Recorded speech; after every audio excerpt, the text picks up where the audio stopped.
disruption that's happening in media right now.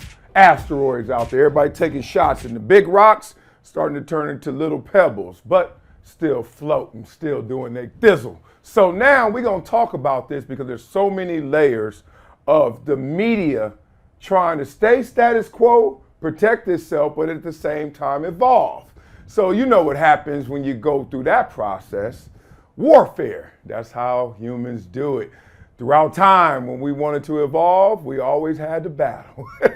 Well, media is no different right now. Let's talk about some of this media beef that's going on. First, let's go to Club Shay Shay. Hi, Shay Shay. Hi. He's over there talking to Charles Barkley, which I haven't seen the full interview yet, but it's Charles Barkley. You got to check that out, right? Let's talk about some of the beefs that even Charles Barkley has been through. Let it rip. You and Shaq had the funny back and forth. You put Kendrick Perkins' face on the punching bag, and you punch it and you get in shape. I mean, how do you handle that when guys that do what we do take shots at you? Yeah, it doesn't bother me because I guess technically we take shots at players. Right. Mm-hmm. The only problem that I had with what Kendrick says, there's nobody in the world watch more basketball than me. Mm-hmm.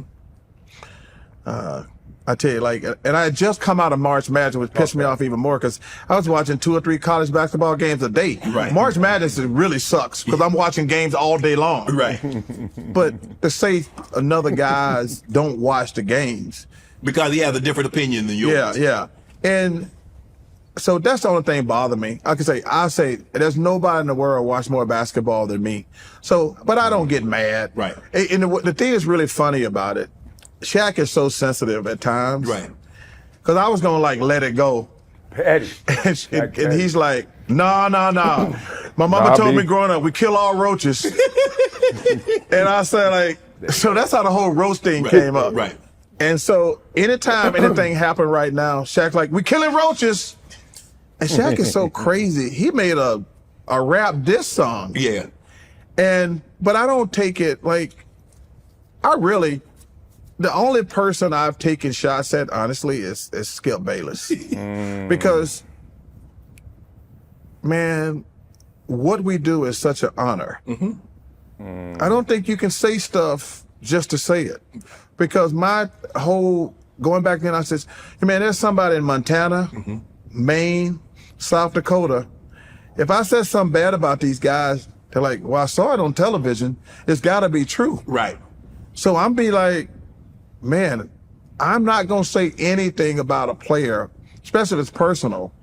There's somebody in Montana or South Dakota going to say, well, you know, Charles Barkley said this guy was blah, blah, blah. So I'm never going to use my platform for negativity. Okay, he said a whole mouthful. Oh, we ain't done. We're not done because somebody I just saw maybe a week ago, shout out to the homie Jalen Rose. Feels weird when I see him every single time. Always go back to the Fab 5 days. Like literally, every time I'm talking to him, like just like normal homie, what's up, baby? We chopping up wood. Thinking about them baggy shorts. I'm like, dog, that's Jalen Rose. Better recognize little peanut head. Remember that?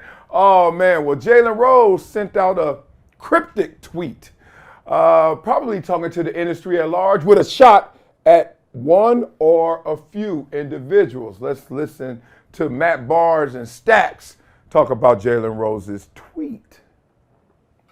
And obviously, Jay Rhodes is our big homie, someone who was in the ESPN family for a long time, 15 plus years, if I'm not mistaken. But he had a post, and I don't know who it was to. There was no names on it. You guys out there can fill in the blanks. Jack, read what he said, Jack. Since day one, I'm so grateful that I chose to put on for my culture, ride or die versus being a media coon. It doesn't pay as much. I always get historic views, but living in and having my hometown on my driver's license is undefeated. Blessed. I can remember, well, when I first met him when I walked to ESPN, the first words he told me, Matt, and I remember it verbatim. Do the job, don't let the job do you. Shout out to Jay Rhodes has always been one of the real big homies that's going to straight shoot you. He's worked for the company and done the company thing, but he's always been a nigga. Like, for real, always look out for you. So I definitely got to say that about him. We don't know who he's talking to. We're not trying to talk no shit, but we could just tell, again, this is why I feel like media is in a good space right now, man, because you don't have to live or die with any one opinion, any one person, any one network, any one platform. Like, you could digest and see where you get in fit in. And again, Stephen A. Smith, I think he's tripping right here. But again, I still got love for him. And I respect your point of view for not. But again, like I said, it used to be his way or the highway, and it's just not that way anymore. So I love that there's other platforms and other voices that are getting out here and doing their thing. And, man, that's why media is beautiful, man. Good luck to Jay Rose. No more hood hopping. Pick a side. No more hood hopping. Fuck that. Them days over. Pick a side. I love all these dudes, man. Seriously, like in real life, love all these dudes. But we all got personas, right? And the goal, as Jalen Rose said, is to make your persona who you really are as a person. Y'all know what a persona is? Like, we all do, right? Like, when you step out the house, what you put on? Now, you put on something, but are you putting on something thinly veiled, or are you putting on a big old trench coat trying to hide who you really are? So that's what this whole thing is about. Because what it's really diving at is authenticity. And for so long, media, sports media, got away from being authentic as it covered sports. Right? There was a time where former athletes wasn't really even getting jobs to be sports analysts or broadcasters. It was like, you got to go to Syracuse journalism school and do it this way.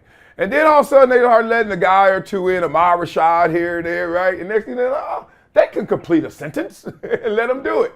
And then all of a sudden they, instead of showing broadcasters and journalists how the game went, they went to where the broadcasters and journalists were, and got detached from really being authentic. Because I know these guys in real life. That ain't how you do it. That ain't how you cover it. That ain't how you feel. That ain't how you say it, right? We all saw it, right? So let's get into this. I kind of want to go layer by layer. The first thing that I heard was Barkley saying, I ain't mad at it because technically we take shots at players. Thank you. Thank you. If I hear another person say, oh, what's going on in 2024? Why are these media people beefing? I'm like, they're not beefing, they're covering each other. I'm covering them. Just like, I don't know, they cover athletes.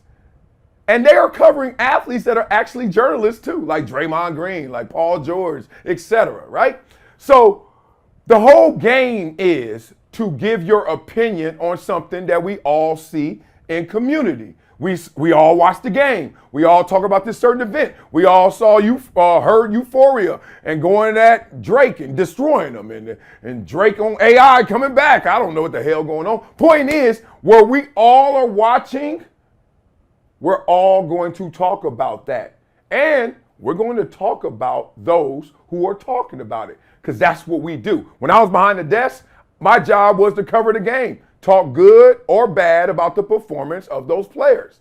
Well, that has opened up now, so you can now talk about those who are talking about it. Stop talking about it. It's going to happen. Y'all think this is some new phenomenon. No, this is just the way it evolves, right? And it's not new. Because before, if you really were watching, I know I had a few beefs while I was still at Fox and ESPN. I know, and my co-hosts used to clown. They'd be like, dog, why are you so petty? I was like, what do you mean petty? Like what Shaq does right now. If you talk about me, Ryan Clark comes to mind, or Dan Orlowski at a time or two. When you talk about me, I got jokes. That's it. But now, these jokes are flying everywhere. So because sports media talks about athletes, they're going to get talked about as well. Do unto others as you want them to do unto you. And that's what's happening right now. So welcome. This is it. All right. Another thing I caught was Barkley did feel perturbed about I watch more film and basketball than anybody else.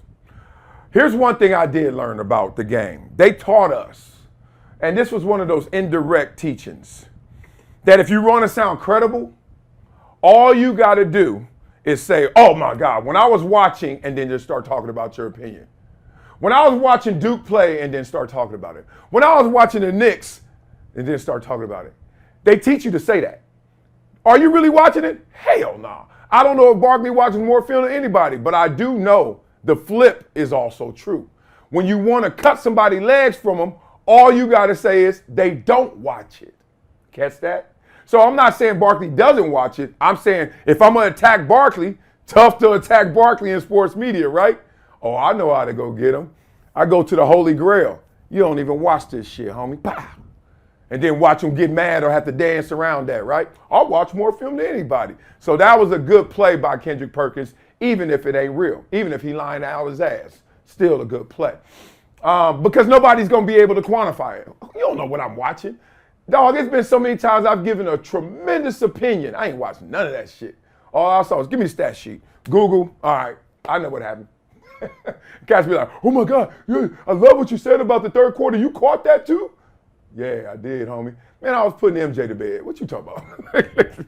I'm just letting y'all know how it goes behind the scenes. We in the locker room. I got to keep it 1,000 out. But if you were watching then, I was telling y'all the same stuff. But we here now. Another thing is shots at Skip Bayless, Charles Barkley. Woo! Okay. Skip Bayless and the shots that Charles Barkley takes at him, for me, they're warranted. I like Skip Bayless, the person. I'm not a fan of Skip Bayless, the persona, the media guy. I'm going to tell you why. There's three guys that, there's actually many more, but I'm talking about three guys that got this formula. Ryan Clark's a whole different animal, right? But I'm saying these three guys, they got a formula that I don't subscribe to. I don't like it. I actually hate it. This is it. Y'all ever watch somebody and you be like, damn, they broke that shit down. Good stuff. And they just kind of took you on a ride based on objective or fact-based, or it was just like, whoa, everything they said you saw, and it's just like they didn't even go anywhere where derail you with opinion. They just gave it to you factually with entertainment value. You were like, that was sick. It's kind of like how Dan Patrick does it a ton, Colin Cowherd does it a lot, et cetera, right? But there's three guys that I don't like their formula.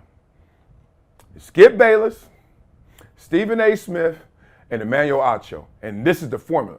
It ain't them, because they don't always do this, but they do it more than anybody else. This is how they do it. They don't let the facts lead their opinion. Catch this. They let their opinion try to grab some facts. So they'll watch something and be like, okay, what can I say that I could actually find something to support it that would get people into it? Now, on an economic model, that's the smartest play. And that's why they all are doing well. But in terms of a substance, beyond the sizzle, a substance level, I'm sitting there like, because it grabs you. It grabs you, and then it makes you like respond to it like emotionally, like, whoa, right? It just overwhelms you. And then you start to say, wait a minute, that was a hot take, right? But everything in this world, you can find something to support it. That's the problem. They're not wrong in what they're doing. It's just not right to me. So you literally can sit there and say, I can use anybody's stat line and say, oh man, look, that guy's the leader of the team and he missed 7 shots. And you're like, yeah, but he took 25. 18 to 25 ain't bad. But you can see how I frame it. I can say, when we needed the most, look at the stat line. He missed 7 shots. He missed 3 in the fourth quarter. That's not leadership football or basketball, I should say. Leadership basketball. That's not being this franchise player. You're like, oh, okay. He led you with his opinion and then found any grain, any pebble to support it. Now it gets worse. You start going into situations like, oh, well, he hasn't won. I had an argument yesterday with somebody, football player. He was like, if Justin Herbert doesn't win this year, that's it. I was like, in his 5th year, if he doesn't win a Super Bowl, that's it? First year with a new coach, that's it? Oh, no, if he doesn't win, that's it. I said, oh, so we just go, that was it for Peyton Manning, then he didn't win in year 5. That was it for Dan Marino, he never won. Dan Fouts, Fran Tarkenton, John Elway, but that's the point. You see what I'm saying? You can make it look any way you want it to look, because there's always something to support it, but there's always something to negate it. Which one is more real? Which one's more authentic? That's this conversation. Why cats are beefing now? As Jalen Rose said, it's a battle for authenticity. With this internet now, and with this independence and this platforms like Matt Barnes, etc., this sanitized version, that whole like, oh, I'm gonna have rappers and I'm gonna have us talk that real, but ain't nobody cursing. Shit, that ain't. All right, so it's a battle of authenticity versus clicks. That's where we are right now. And we got a buffet of food. That's the beauty of it. The beauty of it is y'all get to pick. Do y'all want to go somewhere where Wiley is trying to talk life lessons into sports and show sports is a microcosm of life? Boring. Or do you want to go to, Cam and Mason? Like, man, fuck that shit, Dipset. And then they break it down. Or do you want to go to Stephen A. and he's going to let his opinion find the facts? Acho, his opinion find the facts. Skip, I don't know about Skip right now. Find the facts, all that. Or you find somebody else. It's some cats on the net doing a thizzle. Man, they be educating out there. So I'm just letting y'all know the beef is real and the beef is here to stay. Because it's a fight for territory. It's a fight for your eyeballs. It's a fight for your viewership. It's just what weapon are you going to use? Some got the musket. Some got the automatic. Some got the single shot, right? Some got slingshots. Whatever it is, it's weapons of warfare, and it's happening for your attention. So enjoy it. We all fighting for y'all.